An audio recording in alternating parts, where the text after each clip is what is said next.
Okay, this is the continuation of graphing logarithmic functions. This is the last slide we left off. Remember, whenever your base is greater than 1, then it's an increasing function. And whenever the base is between 0 and 1, it's a decreasing function. Okay? Alright, this is not in your PDF files, but I just wanted to introduce this first before we get on to the problem itself. How do you graph y is equal to the log of x minus 3 to the base 2? Okay, this is just like your function y is equal to the log of x to the base 2. So how does that look like? Remember the important ordered pairs are like 1, 0. And then what's the log of 2 to the base 2? That's 1. What's the log of 4 to the base 2? It's 2, because what did I raise? 2 to get 4, and so the graph is going to look like this, okay? Now, what happens then if you see that it's asymptotic to this wall right here, okay, which is the y-axis. So if you have a log of x minus 3, then this whole graph will be translated to the right by 3 units. So what I'm going to do is just make a wall right here. Right? Okay. And then we'll just graph exactly the same thing, and then you're just translating. So this is a horizontal translation. Okay, so it's a horizontal shift where? To the right. By how many units? By 3. So this wall is moved here. Okay, so what will make the argument, okay, of the logarithm equal to 1? Well, if x is equal to 4, all right, so let's generate ordered pairs. If x is equal to 4, what do we get? Okay, what is y? Well, if I plug in 4 here, right, it's going to be the logarithm of 4 minus 3 would be the log of 1. But what is the log of 1 to any base? It's always what? It's always 0. So see, that 1 there is now just translated right up here. So what makes x minus 3 equal to 1 would be 4. So you plug that in there. So when x is equal to 4, then y is equal to 0, because the log of the whole thing, 4 minus 3, is the log of 1. What's the log of 1? 0. See? So everything is just translated. What makes this argument equal to 2? That means when x is equal to 5. Okay? So that the log of 2 to the base 2 is 1. You see that? It's just being translated. So what makes this whole thing equal to 4? When x minus 3 is equal to, when x is equal to 7, because 7 minus 3 is equal to 4. So you see, when it's right there. So everything is just translated. So you're going to get the same graph. Alright? So that's what happens. Okay, so it's just a translation. So now what is the domain of this function? Here, the domain here would be from 0 to infinity, but since you move the wall, it's now from 3 to infinity. Okay, and the domain, the range is still all real numbers, but the domain is shifted to the right by 3. Alright, now let's try the next slide. How do you graph the log of x plus 1 to the base 2? So the same thing, and it's just translated where? To the left by 1. So let me see, let's create a wall right here. Okay, but what I'm gonna graph right now is just what is the graph of y equal to just the log of the positive without a negative here to the base 2. So the log of x plus 1 to the base 2.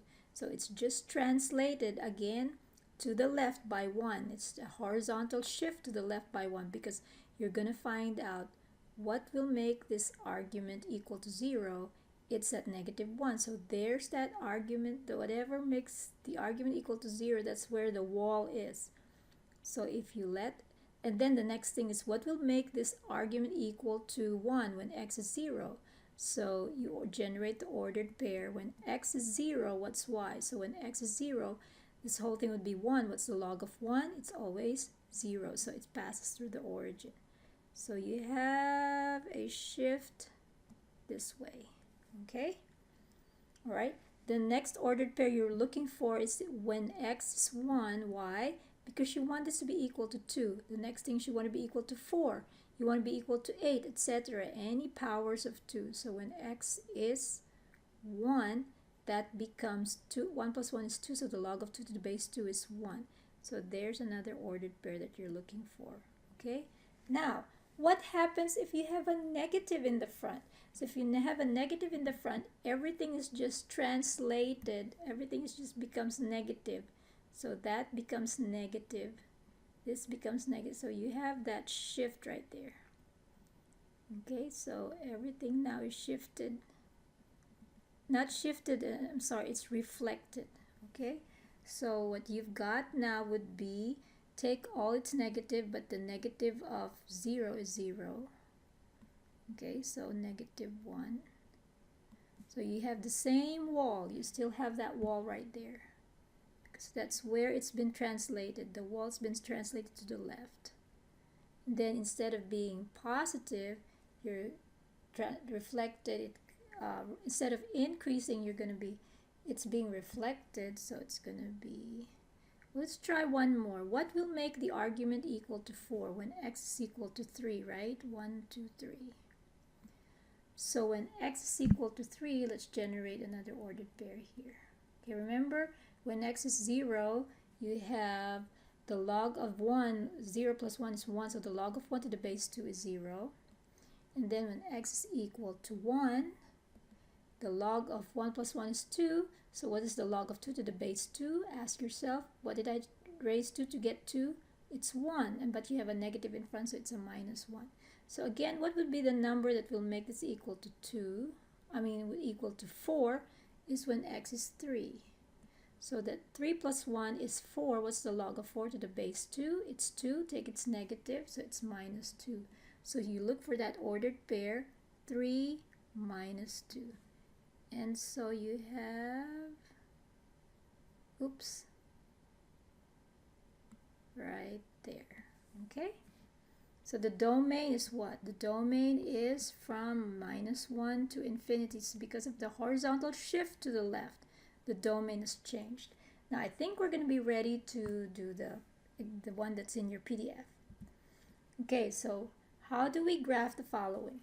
Okay, remember this is the same as, this function is the same as the negative of log of x plus 3, okay, to the base 7 plus 4. So you see that it's the base 7, it's reflected, just like in the previous slides, reflected. And then is there a horizontal shift? Yes, the horizontal shift is at -3, because what will make the argument 0 becomes your wall. And then there is a shift up by 4. So there are a few things we have to remember here. What would be the best x to look for? Okay. Well, because of these question marks, let me generate a few ordered pairs right here. All right. Now you want to make sure that you want the argument of the logarithm to be, what will make this equal to 1? Because the log of 1 with any base would be 0. So you want to look for, okay, so x plus 1 plus 3 equal to 1. Another thing is x plus 3 equal to 7, etc. And I think this would be sufficient. So when x is equal to -2, right? Because when you move 3 to the other side and x equal to -3, here, what would that be? When x is equal to 4. So if x is equal to -2, okay, so -2 plus 3 is 1, so that's going to be 0. So, no, sorry, 1. So the log, that's right, so the log of 1 to the base 7 is 0, so 0. 4 minus 0 is 4. So we're going to look for these ordered pairs. the next ordered pair that we're looking for is when x is 4. Why 4? Because you want it to be 7, because the log of 7 to the base 7 is 1. So if x is 4, so you plug in 4 in here, then you get the log of 7 to the base 7 is 1. So you have 4 minus 1, you get 3. Okay, so let's look for these ordered pairs in the next slide, which is shown in your PDF file. So we're looking for -2, 4, and 4, 3. Okay, so -2, 4, and 3. Why is this your answer? Why do you think this is your answer? Right, why do you think this is the answer? Well, let's see if we can look for, what are the ordered pairs again? -2 and 4 and 4, 3. So look for -2 and then 4 and 3, right? Let's go back. -2 and 4 and 4 and 3. So let's see. Remember, this is going to be decreasing. It's translated up by 4 steps. So -2. All right, let's see. Okay, do we see -2 and 4? We do, but then do we see 4, 3? 1, 2, 3, 4, 1, 2, 3. Nope, it's not that. Okay, here you have -1, 4. Okay, that's wrong again. And then obviously this is not the right choice. So let's see if we did find. All right, so -2 and 4 indeed. Okay, and then 4, 3. 1, 2, 3, 1, 2, 3, 4. Right there. Okay, so this is your choice. So the goal is to find the x, right? Find the x that will make this whole thing equal to 1, and also find the x that will make the argument equal to whatever the base here. If it's 7, so plug in 4. If it's 5, plug in 2, etc. Whatever your base should match the number here, so that the logarithm of that number to itself, to the base, would be 1. Okay? Remember, the log of 7 to the base 7 is 1, because why? 7 raised to the 1 is 7. Okay? And then what else? The log of 1 to the base 7 is 0. That's why we picked out the x equal to -2 and 4, so that they'll match this. Okay? All right. I hope that helps. Next.